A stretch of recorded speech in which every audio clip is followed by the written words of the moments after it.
why don't we start with you, Stacy? And the mic will pick us up if you just speak. Yes. Okay. My name is Stacy Zim Roberts, and I'm running for Mount Vernon City Council in the at-large position. I am a longtime member of Skagit Women in Business and served on the board for 2 years and was co-chair of our Spring Fling, which is our award ceremony when we actually give out scholarships to women who've had a break in their education. I am married to my husband Rob, who grew up in Burlington, and we live in Mount Vernon. I have 2 stepdaughters. And we're also property owners in downtown Mount Vernon. And I own What's Your Avocado Marketing and Public Relations. We're at the corner of 2nd Section, and I have to do this. My sister-in-law is here, and my chief staff person, Sabrina Russo, is here. Amy Robertson, Sabrina Russo. Sorry. And I'm so happy to be here this morning. Thank you. Hi, I'm Shelley Acero, and I am running for Mount Vernon City Council, Ward 1, Position 2. And alongside Stacy for Mount Vernon City Council, my husband and I have been in Mount Vernon for a little bit, around 40 years. I've been married to him for 41 years. We have 2 sons, Brandon and Nathan. I have 4 grandchildren. I've been a private business owner as well as worked in the private sector, and now I've been in the public sector for a little over half my life, working for both Skagit County and the city of Burlington currently. And I'm also very honored to be here this morning and privileged to be among all these women candidates. I'm Paula Kelly. I'm running for the position of Cedar Woolley City Council at large. Currently, the incumbent has decided to step down, and there are 2 other people that are running against me, or with me. And I think I'm the better candidate for the position because I have had 15 years now working with the Chamber of Commerce, 8 of them as the executive director. I'm very familiar with the business community there, and I grew up in Cedar Woolley. I have a deep love of Cedar Woolley, and I also believe in the idea that a combined library is one of the best things that could happen in Cedar Woolley. So I'm hopeful to make it through the primary this coming few weeks, and so if you are in Cedar Woolley, I appreciate your vote. I'm Tanya Beach. I'm running for Burlington Ward 4. I am an incumbent, and I am running a post this year. My main ideas is simply that we engage people in having people get into being active. And a lot of people feel, oh, you go to a council meeting and you're the only one there. Yet that doesn't mean that your voice isn't there. When people are upset, they come fill in the halls, and the thing is that we need to find a way to come to the public and not just expect them to come to us on council meetings and whatnot. And of course, inclusion. Everybody has a voice. We need to hear more. My name's Sarah Hollahan, and I'm running in Anacortes for City Council at large, position 4. And I'm running against the incumbent, Matt Miller, who's been there 1 term. And I've lived in Anacortes for 17 years, and I have 3 grown children, 1 grandchild. And I guess I first started getting involved at the high school, PTSA, and then from then on, I just was always really interested in volunteering and helping. I go to city council a lot. I'm really concerned with the development that's happening so fast. It's happening everywhere, but in Anacortes, it's very dramatic. And there's really no housing for affordable. So that's a really concern of mine. And I worked as a Montessori teacher for years, and then I was lucky to have a career in libraries for 20 years. I worked at the City of Mount Vernon Library for 10 years. And so I think I have a knowledge of city government, which will be very helpful in this position. And I really am interested in having more women on our council, and because one of the women is stepping down. So it's a very important time to run.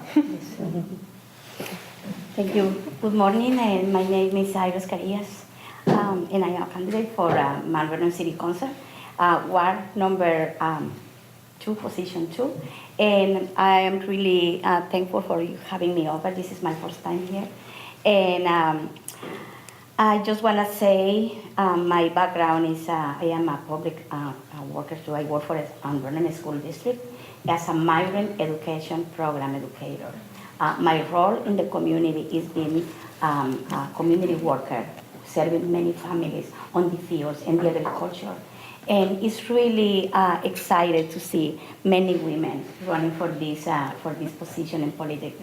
This is inspiring me a lot more. It feels me energetic and see all of us together as a women in the community. We can do a lot of changes. And this is the time for us to be involved. And well, I was raised as a server. My mother always told me, if you come to this world and you don't serve, what are you here for? Then that's my own philosophy, being somebody who serves others and learn from others, and just to be yourself in the community, look for the needs. I know we have a 33% Latino population in Mount Vernon, and today we don't have any representation in the city council table. Then this is a good time for us to be representing my community, our community, and I would like to see too much inclusion in our community. Races, culturally, any kind of jobs we do, it doesn't matter. But the contribution we bring into the community is huge. Thank you so much, and congratulations all of it. Tina? I'm Tina Tate, and I am running for Cedar Woolley, Ward 3. I'm running against the incumbent, Brenda Kinzer, and also against Dennis O'Neill. I think it's John, is it John Dennis O'Neill or something like that? Anyway, Dennis O'Neill. J. Dennis J.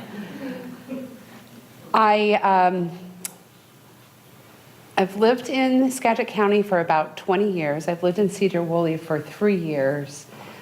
One of the things that really made me excited about running for city council was because I noticed that Cedar Woolley was making some very big moves as far as of development with the Northern State projects coming in, and a lot of building. There's a lot of housing going in.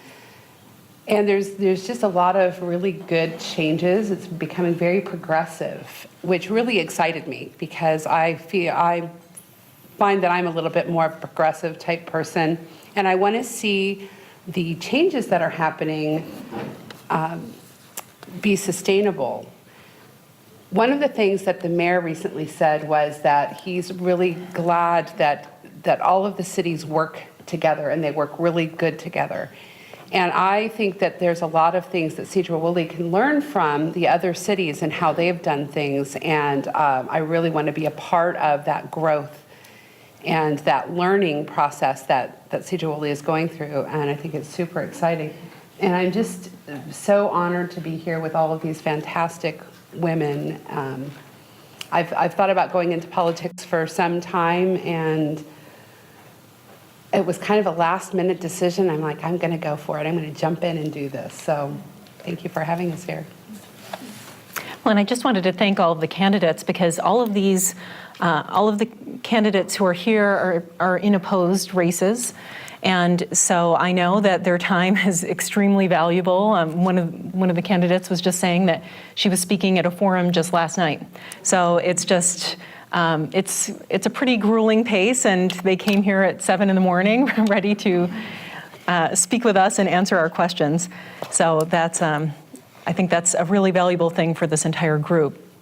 One thing that I want to make clear is that this group is not a political group. We are not endorsing any candidates. We're a group of professional women who are interested in our own experiences and the experiences of others. And so we're encouraging other people to, if you're interested in a race, to learn more about the race. There are plenty of other candidate forums that are happening or have happened and have been recorded. And there are lots of places where you can look for information. The candidates, I'm sure, are very busy filling out questionnaires, and you can find their answers in various locations. So we encourage you to learn more about the races. we are interested more today in just the experience of being a woman running for office than in some of the more political type questions, policy-oriented questions that the candidates might be getting at other types of events. So we do have some forms on the tables, and at any point you can fill it out and ask any questions. I'll be asking some questions, and I've got enough to get us through the whole morning, but we certainly would encourage people here to fill out their own questions, and I can take a look at those and ask them. You don't have to do it yourself if you don't want to. So first, I'm interested, who here is in a primary? Okay, so we have two people who are just going straight to the general. So the primary is, when is the election? Ballots drop tomorrow. The ballots go out tomorrow, and It's August 8th. August 1st. first. That's coming right up. So those ladies are in full-on campaign mode at this point. Well, I'll start with, I think a lot of you had already actually answered the question about what inspired you to run for city council. So why don't I just jump right into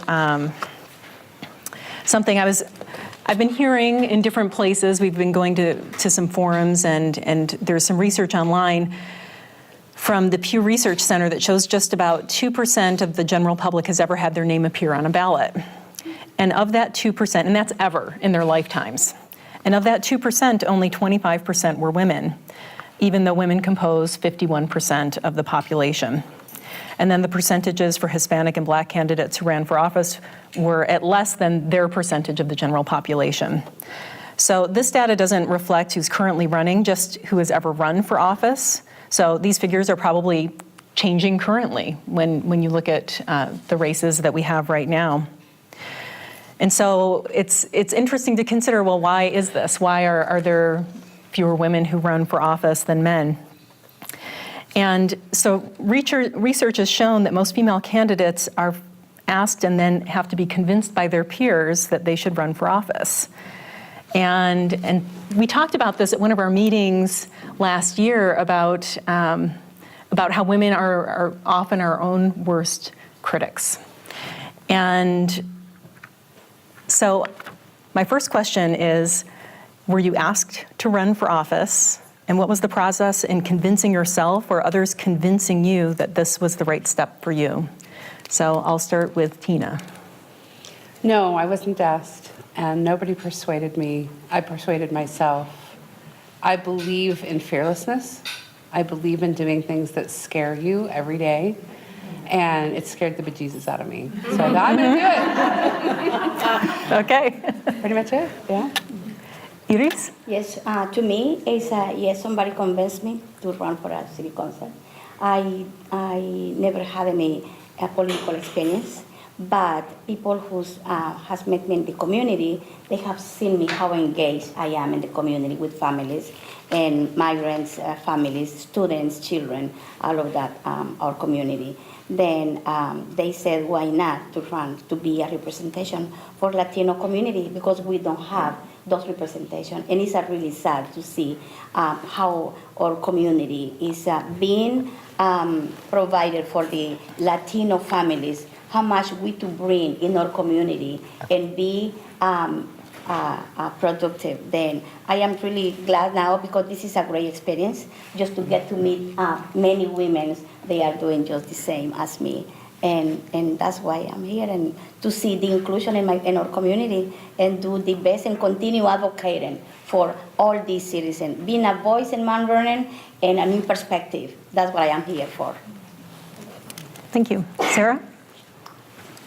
Well, I filed to be a precinct committee officer. I don't know if you're familiar with that is, but I got my name on the ballot, and that was like 10 years ago, and that was so exciting. Well, then the next time they changed the rule that you don't get your name on the ballot if you're not opposed, if you don't have a challenger, because that's a very kind of low-level elected position. But yeah, so that was my first getting on a ballot.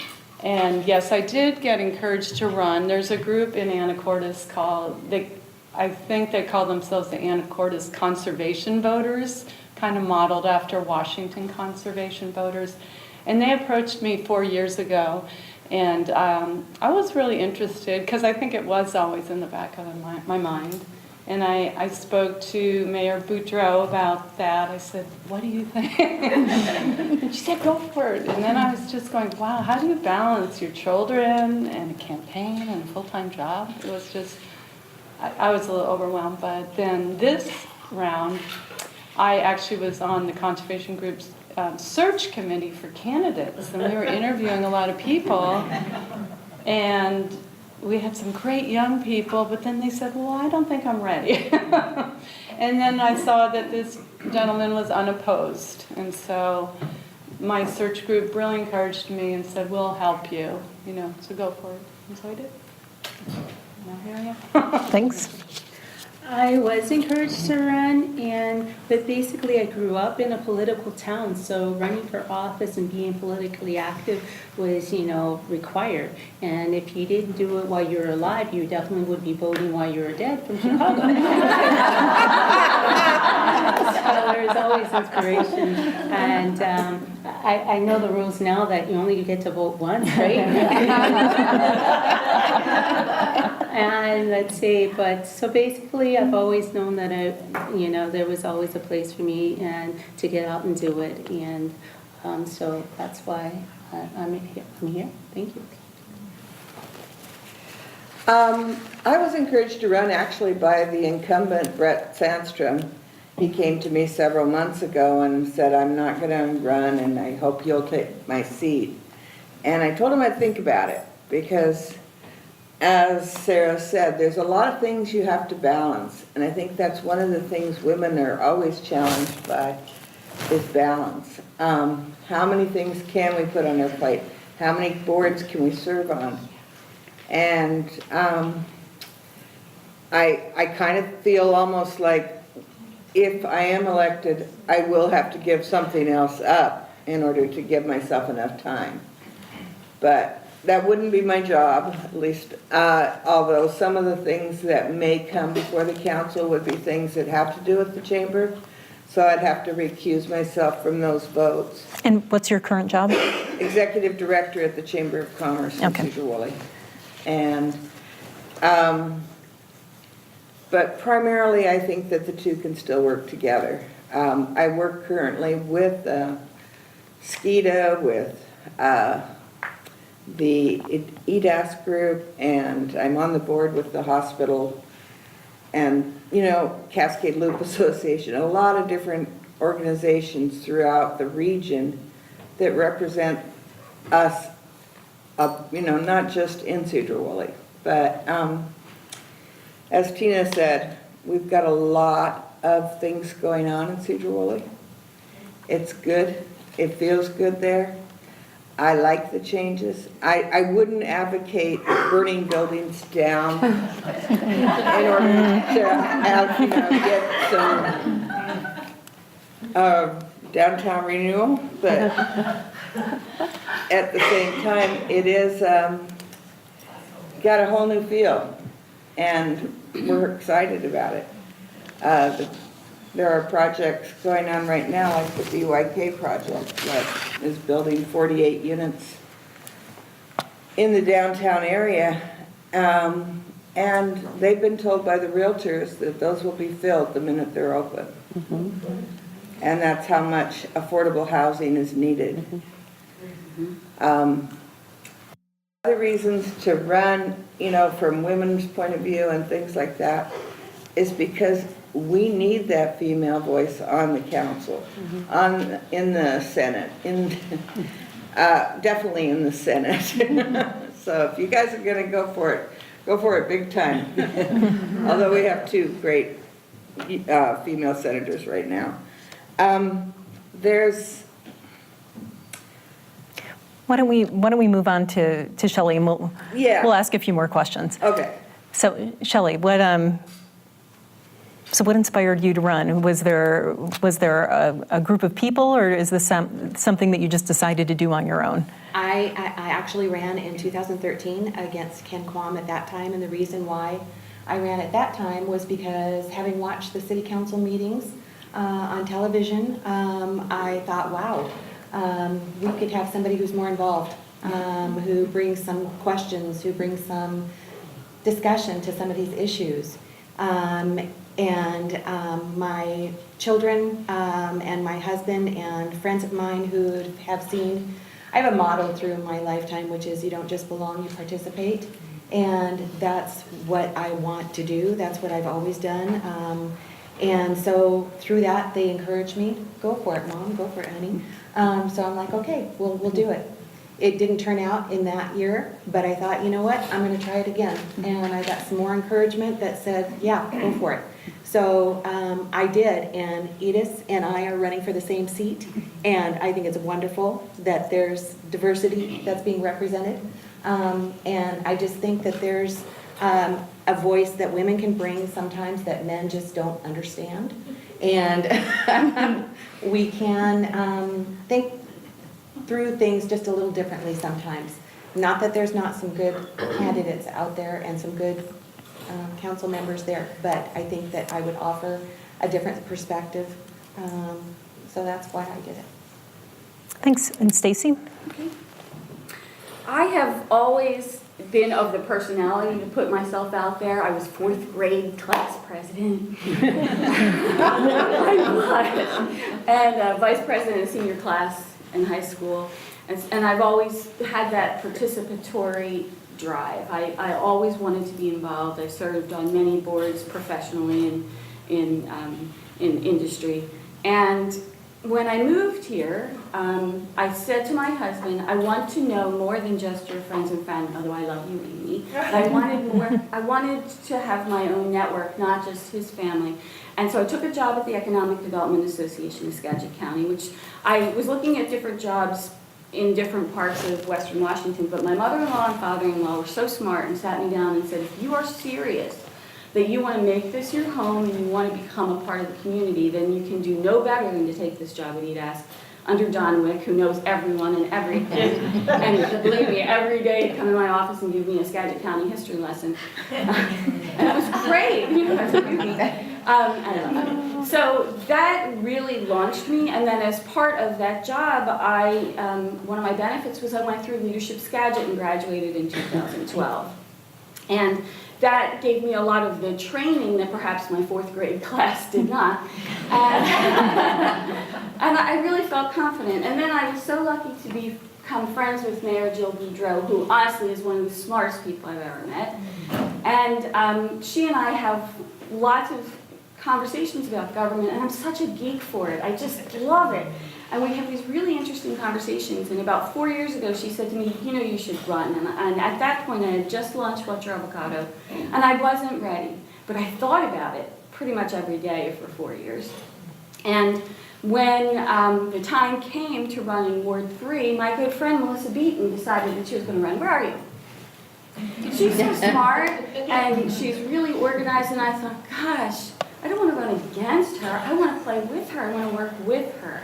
And so then I had heard that the incumbent at large was not going to run, and I would be just running against one other male challenger. So I decided to do that, and both Richard Brocksmith and I filed on Monday morning during filing week, and the deadline is 4 o'clock on Friday, and the incumbent, Dale Reagan, who's been there 16 years, filed at 12:30 in the afternoon on Friday and forced a primary.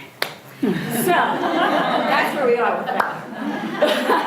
But it's been a really interesting experience. It's been really interesting, especially running against 2 men, one who's been in for a long time and one who is a new challenger, but lives in the nonprofit world. He's not really a business person. He's an academic, smart guy, but I just feel like I have a skill set and obviously a lot of enthusiasm to do a good job, and I fell in love with this place, and I want to contribute. So that's where I'm running. So this was touched on a little bit when Paula mentioned that there are all these things that you juggle, and of course male candidates have to juggle work and family, but perhaps in a somewhat different way.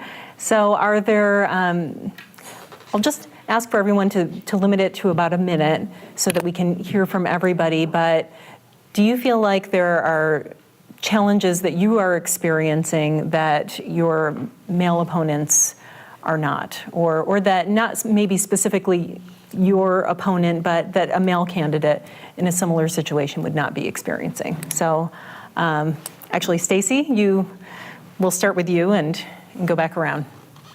That's interesting. I run a business, but I have a really strong staff, and that was one of the reasons why I didn't run before. I needed to build up to the point where I could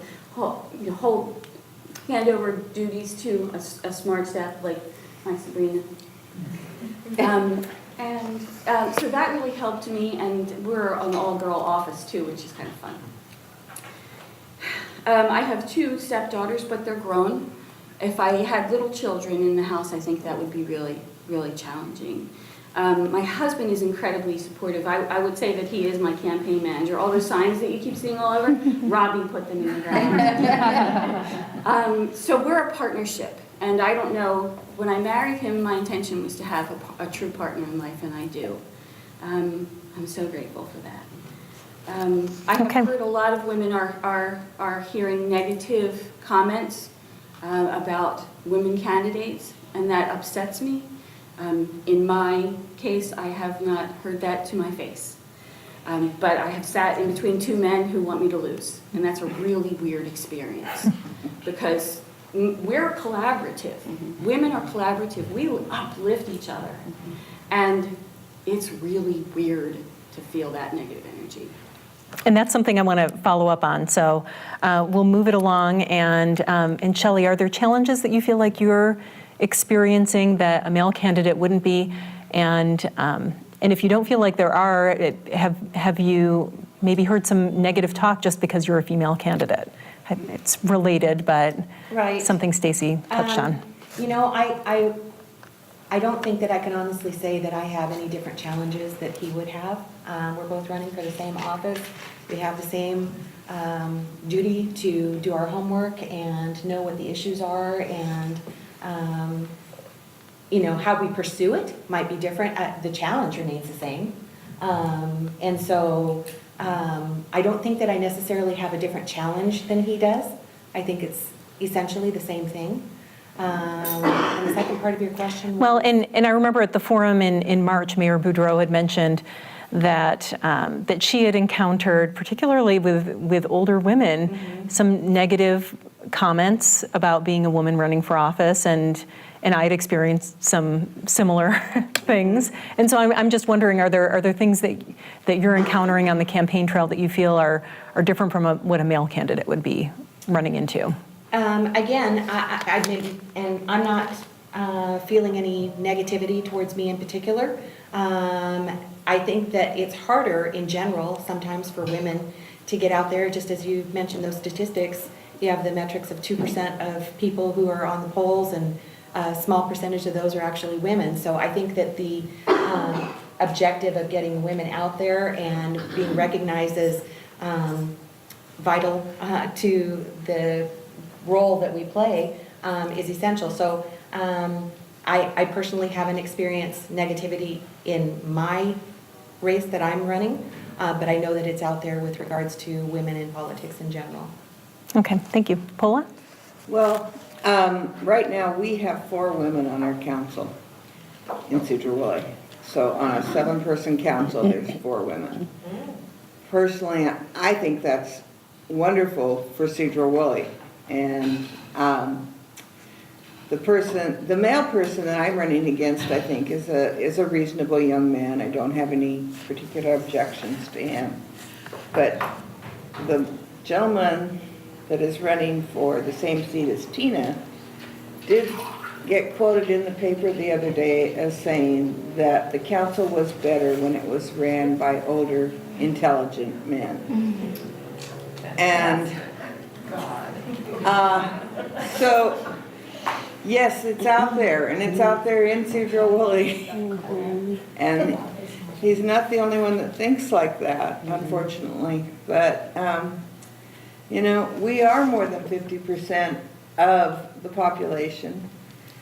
And I think our biggest challenge is pulling in women to support women candidates. Thank you. Sometimes I'm kind of surprised when I hear a woman say that they're not going to support some female. And I'm like, why? And she's a great person, you know, so I'm all for more women in politics. I think that we have a voice that needs to be heard in this time to time.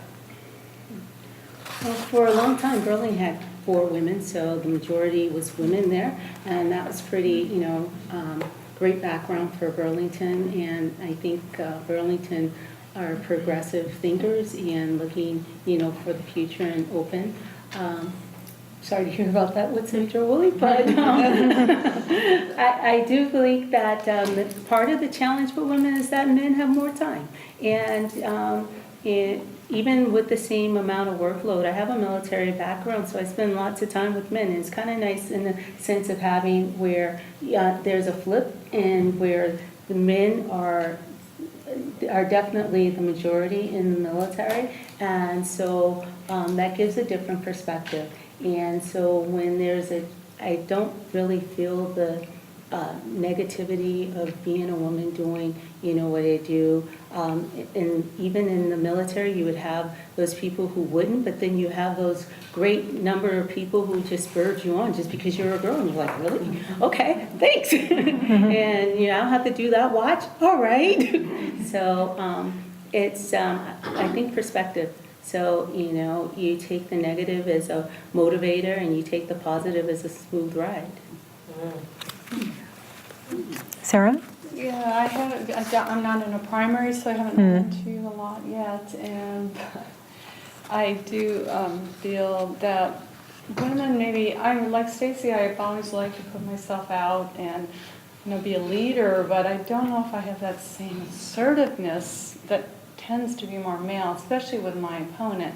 He is ex-military, and so he's so confident. I don't even think he thinks of me as a challenge. So, but I have heard comments from people about his style on the council that, again, is, I'd say more male. It's like, I know the right answer already, kind of.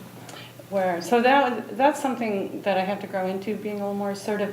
We just had our 4th of July parade, and I was in it, and you're supposed to wave, constant, like center of attention. It just doesn't seem right, So that's something to get over. The other thing that hasn't come up, but I kind of wonder from a voter's perspective, is I've been single for 10 years, and if not being in a typical family situation at this point in my life, although there's plenty of divorced women out there. I don't know how that will be looked at. So it's interesting. Thank you. Iris? Yes. To me, the challenge is probably like everybody's talking just about the time, because we have to balance our time. I have been so lucky being moving around into the mayor's world. My closest supervisor is a man, and he's really supportive, and he's the one probably most who's encouraged me to go into this, because for him this is an inspiration for all women and young generation coming behind us. And he always say, after you, many women are going to go in the same way, and you young leaders are going to see what you're doing, and it's really amazing. And plus my husband, I know I have been abandoning him for I don't know, since this started, and he has to fix his own meals. And now I have seen so many yard signs, and I said, who put that over there, And he's doing it. He's running everywhere and just supporting me. It is amazing to see. But probably there is some challenges there with the mayors. But at this time, I haven't seen anything negative in this thing I'm going through. Even the parent, even the husband, when I knock doors, I can see very positive response. Even more for those young men oh, they are so excited. Really, you're running for a city council? Good for you. I'll vote for you. I've been hearing that voice over and over for mayors, and that's why it's keeping me. And so in these kind of feelings, like being not in the cloud, but you say, wow, we have so many supporters, and this is our future. If we get all together and vote more women. I just remember when we had the ballots for voting in the mayor, and my husband voted for the mayor, And I'm gonna be honest, 23 years for me living in Mount Vernon, this is the first time I ever met in person a mayor. Never before. And when you were running, Laura who called me, when I saw a yard sign on our yard sign in our house, and I told my husband, who is she? And he said, you don't know? Read, get to read. Because I never get involved in local politics. Then it's really important for us to know who is running against who and who they are. Then when I vote, I vote for the mayor and I vote for the Laura who called me, because just following my husband background. And he's a believer in women. We just have one daughter, and I can see how proud he is when he talks about her. And I said, yeah, I am in the right team, because my husband is really supportive. And he's, that's. Well, thank you. Thank you. And Tina? I think some of the challenges, some of the things that I've seen on Facebook, my brother's friends in particular, one of his friends posted something about how he didn't think women should have the right to vote.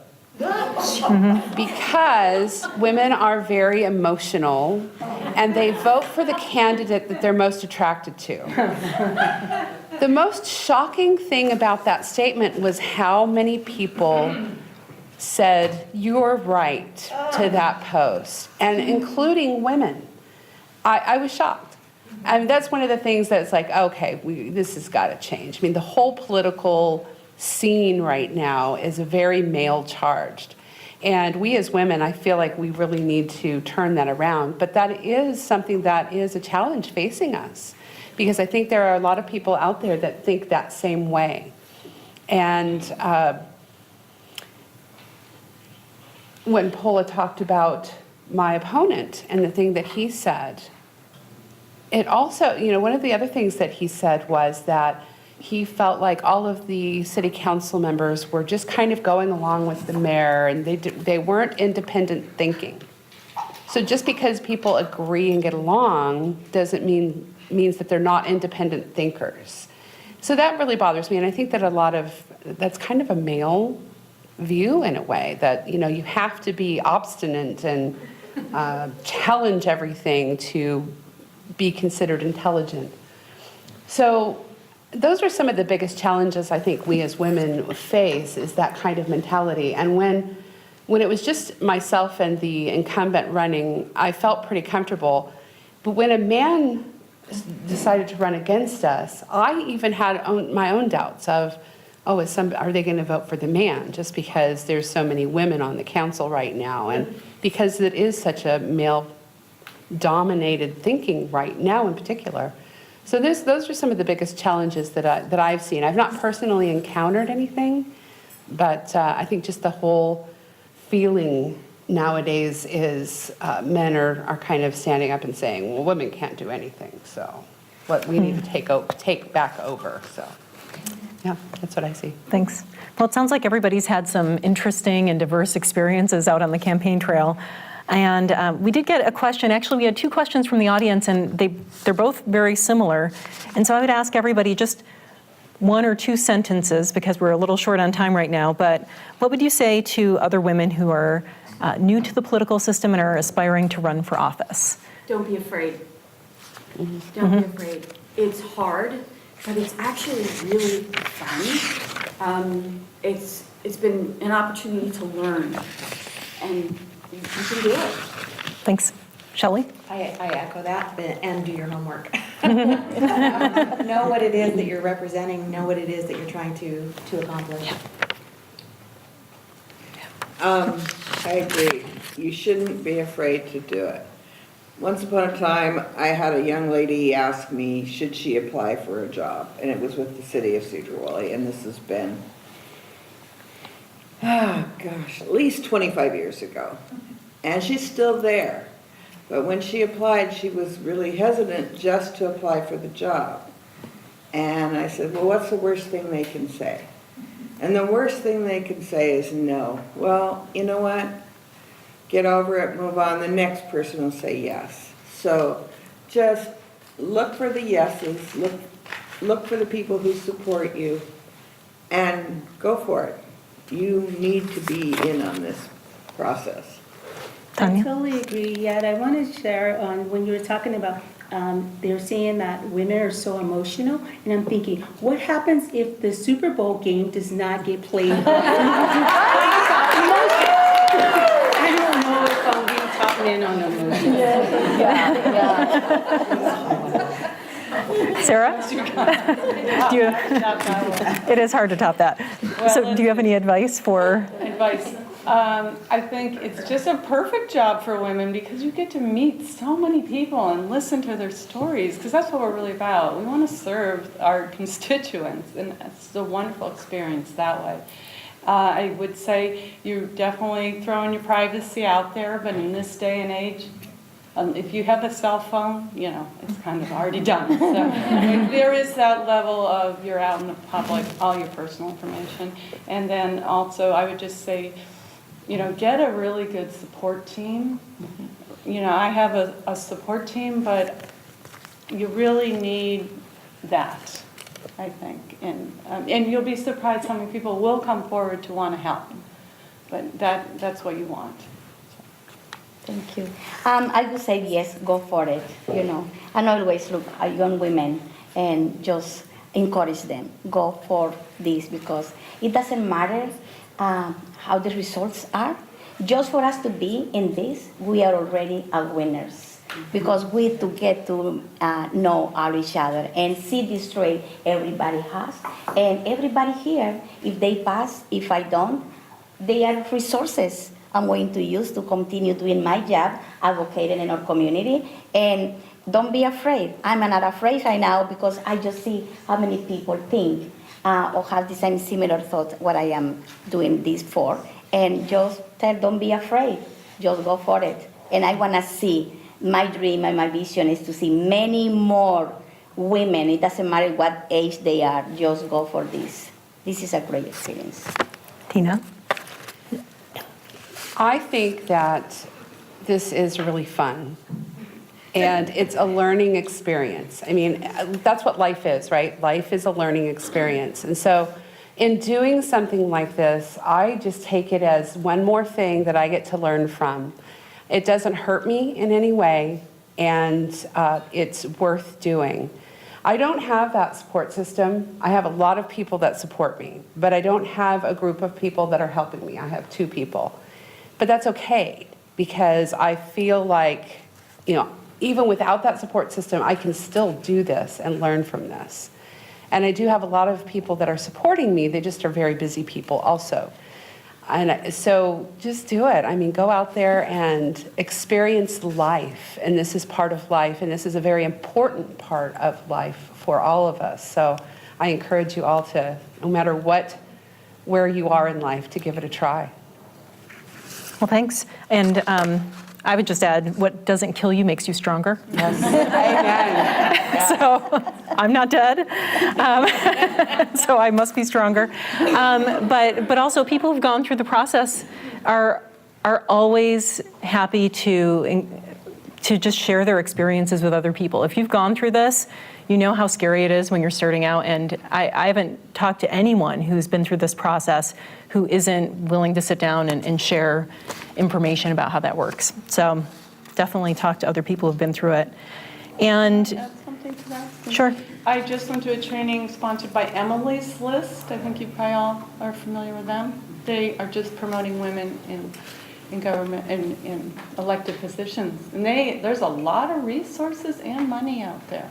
So if start early and start networking. And there's a Washington State Women's, in Coalition. Are you familiar with them too? So yes, so there is.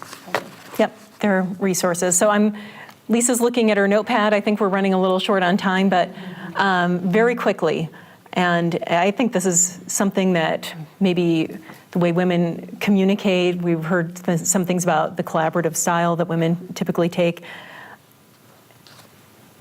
Has asking for money been a challenge for you? So Tina, and this is just really quick. We're just going to go around. Are you finding that fundraising is something that's tough for you to do? Well, it's really funny because I fundraise for a living. That's what I do. I work in a nonprofit. I'm an executive director. I ask for money all the time. But promoting myself is one of the hardest things I've ever had to do because I feel like I'm worthy, but it's like, oh yeah, give me money. You know, I'm a worthy cause, yes, but there's this barrier that's like, oh, you want to support me? So it's been a little difficult for me to do that, but I have done it. Stacy has actually helped me with that because she's, girl, get out there, ask for money. I'm like, okay, I'll do it, you know. So, and I think other people too have supported me in saying you're worth it. So that's helped. Great. For me, yeah, it's like you said, but it's a barrier to ask for financial support. It's like embarrassed to ask for money, and I think this is the hardest part in this campaign for me. Ask for money, I haven't yet. I just try to go wherever it comes around, and I have been lucky receiving a lot of support for people. They know what I am doing, and I am really appreciated. But I haven't done that, and because it's a little, you know, it's like I'm saying, I grew up like I never asked for anything, been working for that. It's kind of difficult for me for asking for financial support. Probably I have to do it in the future if just this campaign continue. I need to find the way how to ask for donation because it's something I need to develop because I don't have the tool yet. Asking for, but I'm really lucky having a very good team support, and they do probably the things I don't, and probably that's why it's been so successful because they do it for me, and I just really, really thankful for my team. They are doing it, and yeah, but I think I need to develop that skill because I need to go out there, like you said. Don't be afraid and embarrassed and ask, give me your support because we really need it. Yeah, everything is expensive. Yes.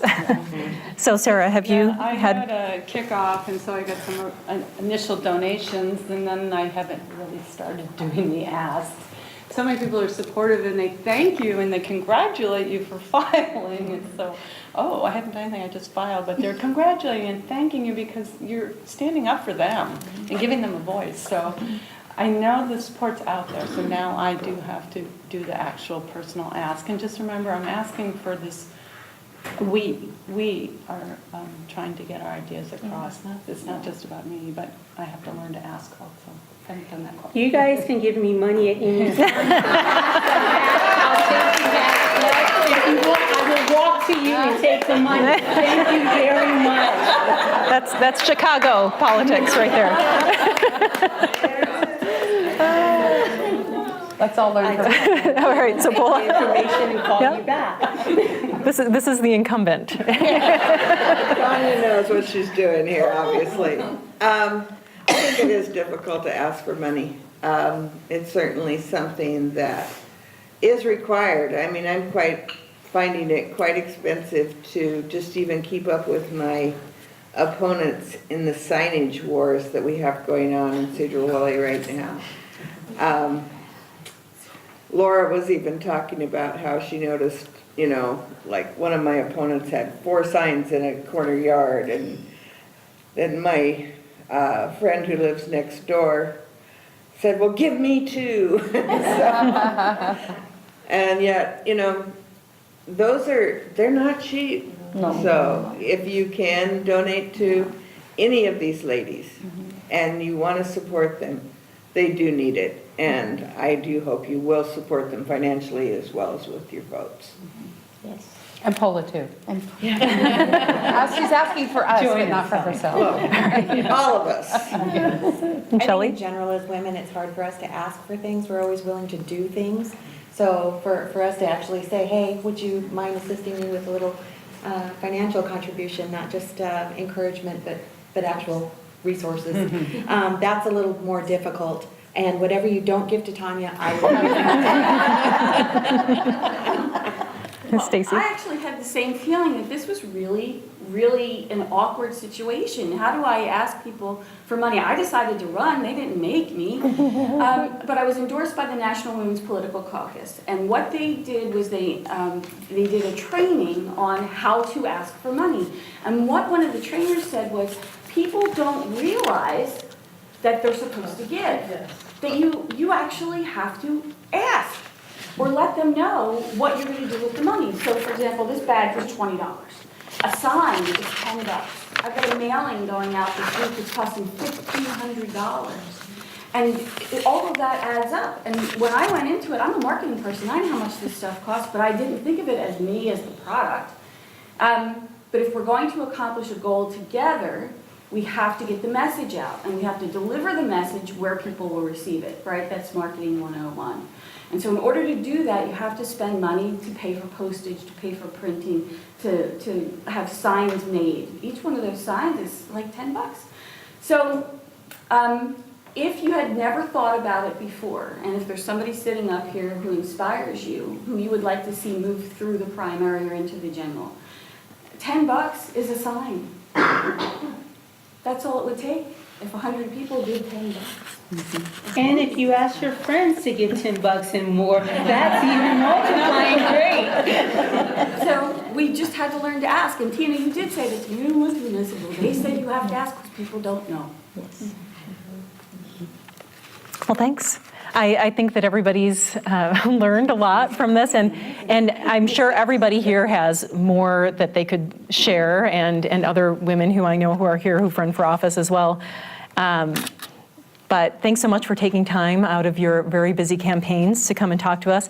And like I said, these are contested races. There are other people who are in those races who aren't here for various reasons. One, because they might not be women who are running for office, or others might have had other reasons why they couldn't attend this morning. And I know that one of the candidates who couldn't attend this morning just wanted to remind people that there are forums that are coming up. I think that Tina had mentioned there's a forum on July 19th that's coming up in Cedar Woolley. And so just keep an eye on your own local races and who else is running. And I know that all of the candidates here would be interested in hearing from any of you if you would like. And I think some people might have information that they've left at the door. But we certainly encourage all of you to learn more about your local races. And thanks for coming. Thank you.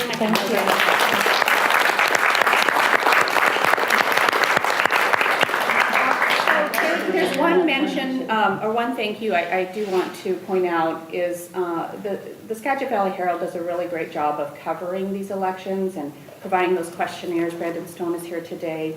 But, you know, I love getting up in the morning and reading that newspaper. I still do read the paper edition of the newspaper in the morning, although I do get it online too. But go and look at that and go back to some of these stories because they have covered the candidates. And I'll tell you, there are some real insights you get, particularly in yesterday's edition of the Cedar Woolley race. Anyway, that are very telling about what people are thinking and what motivates them to run, you know, all the candidates. So thank you, Brandon, for being here this morning, but thank you especially for your coverage, the ongoing coverage. So with that, I'm going to turn this back over to Barbara, our president, to close up and just remind people that our next, ballots are going to be mailed out this week. And as soon as tomorrow, you're supposed to have them in your hands by Friday. And August 1st is the primary date. So for those of you in the primary, that's coming up. August 1st happens to also be our